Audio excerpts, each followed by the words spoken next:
नमस्कार मित्रांनो, स्वागत आहे सर्वांचं ग्रीन गोल्ड ॲग्री आपल्या मराठी यूट्यूब चॅनलमध्ये.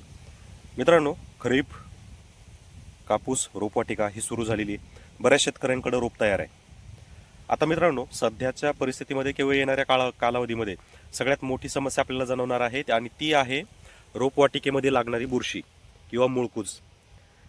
याच्यामध्ये वेगवेगळ्या प्रकारच्या बुरशी आपल्या कांद्याच्या मुळावर अटॅक करतात आणि रोप जे आहे तर हे सडून जातं किंवा ते पूर्णपणे डॅमेज होतं. त्याच्यावर वेगवेगळ्या रासायनिक फवारण्या सांगितल्या जातात, वेगवेगळे बुरशीनाशक ड्रिंचिंग करायला लावले जातात, परंतु स्प्रेसुद्धा असतात त्याच्यामध्ये, परंतु त्याचा रिझल्ट काही येत नाही. मग परिणामी शेवटी आपलं रोप गेलं आहे हे आपल्याला समजतं. मित्रांनो, ही वेळ जर तुमच्यावर येत असेल तर हा व्हिडिओ शेवटपर्यंत नक्की पहा. व्हिडिओ आवडला तरच व्हिडिओला लाईक करा आणि कमेंट करा. मित्रांनो, असा मी पर्याय तुम्हाला सांगणार आहे की जो तुम्हाला या फवारण्या ड्रिंचिंग ह्या करण्याची गरज पडणार नाही. फक्त 3 बुरश्या याच्यामध्ये आपल्याला वापर करायचा आहे. ह्या बुरशी वापरल्यामुळं तुम्हाला कांदा रोपावर कोणत्याही प्रकारची बुरशी जाणवणार नाही, मुळावर बुरशीचा अटॅक होणार नाही, मुळकूज होणार नाही आणि रोप मरणार नाही. तर याच्यासाठी आपल्याला काय करायचं आहे, तर चांगला IP काउंट असलेला मायकोरायझा हा वापरायचा आहे. याच्यामध्ये आनंद ॲग्रो आहे, खूप साऱ्या कंपन्या आहेत बायोलॉजिकलमध्ये. फक्त मायकोरायझा कमीत कमी 3000 IP काउंट असला पाहिजे. प्रति एकरसाठी 100 ग्रॅम लागतो, परंतु तुम्ही 10 गुंठ्यासाठी किंवा 20 गुंठ्यासाठी सुद्धा 100 ग्रॅम वापरू शकता. याच्यासोबत आपल्याला वापरायचं आहे ट्रायकोडर्मा, वर्डी आणि सुडोमोनास फ्लोरोसन्स. हे वेगवेगळे पॅकेट येतात. जर मिक्स कॉम्बिनेशनमध्ये मिळाला तर अतिशय चांगलं.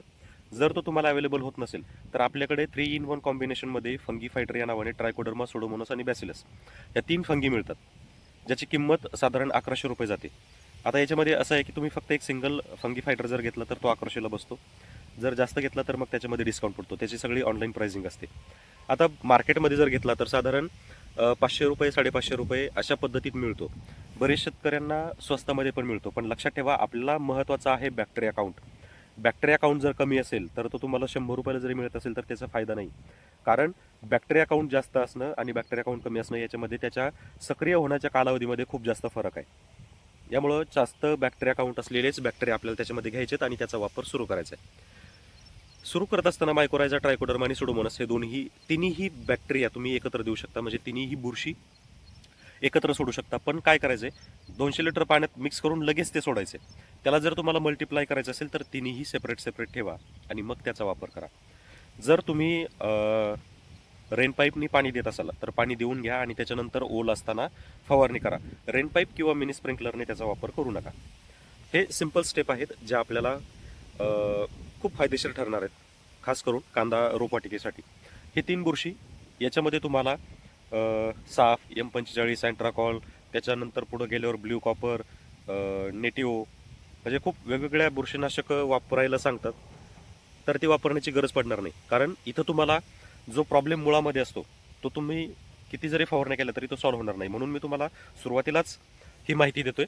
का तर इथं तुमचा जो काही वाढीव फवारण्या आहेत, या वाढीव फवारण्या कमी होणार आहेत, म्हणजे पूर्ण झिरो होऊन जाणार आहेत. तुम्हाला काही फवारण्याची गरज पडणार नाही.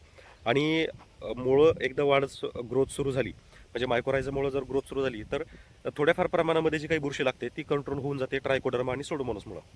आणि नंतर जे रूट डेव्हलपमेंट होते यामुळे तुमचं रोप एवढं भारी आणि जबरदस्त तयार होतं. आपले काही शेतकरी आहेत जे आता हे 3रं वर्ष आपलं त्यांच्याकडे राहील. अक्षरशः खूप कमी कमी खर्चामध्ये कांद्याचं पीक निघालंय. रोपं अतिशय सुपर होती. पहिल्या वर्षी खूप बिकट परिस्थिती होती. दुसऱ्या वर्षी मात्र एवढीच भयानक रोपं तिथं तयार झाली. म्हणजे तुमचा फक्त तुम्हाला टेक्निक वापरायची, बाकी काहीच नाही आहे. तुमचा कमी पैशामध्ये अगदी 100% निदान प्लॉटचं होतं. तर या 3 बुरशी वापरा. शक्यतो स्प्रे करायचा असेल, म्हणजे रेन पाईपमधून द्यायचं असेल तर ते न देता ओलावा करून घ्या आणि मग पंपाने स्प्रे करा किंवा पाण्यातून सोडा. रेन पाईप किंवा मिनी स्प्रिंकलर किंवा स्प्रिंकलर याच्या माध्यमातून देऊ नका. त्याचा फायदा फार काही होत नाही. बाकी तुम्हाला काय माहिती पाहिजे हे कमेंट करून नक्की सांगा. खरीप हंगामामध्ये जो रोपवाटिकेमध्ये ज्या अडचणी येतात किंवा कांदा पिकामध्ये ज्या अडचणी येतात त्यावर तुम्हाला संपूर्ण सविस्तर माहिती आपल्या चॅनलवर मिळणार आहे. त्यामुळं कमेंट करा तुम्हाला काय अडचणी येतात, त्यावर आपण 100% तुम्हाला व्हिडिओ बनवून देणार आहे. त्यासोबतच आपले जे प्लॉट व्हिजिट आहे या सुरू होणार आहे. त्यामुळं तुम्हाला जर कांदा पिकामध्ये अडचण येत असेल तर मला नक्की कॉल करा. या हंगामामध्ये आपण नाशिक, अहिल्यानगर हा पट्टा खूप फोकस करतोय. जर वेळ आलीच, म्हणजे जर ट्रॅव्हलिंग जर वाढलं तर मग आपण बाकीच्या जिल्ह्यांना सुद्धा फोकस करू. धन्यवाद.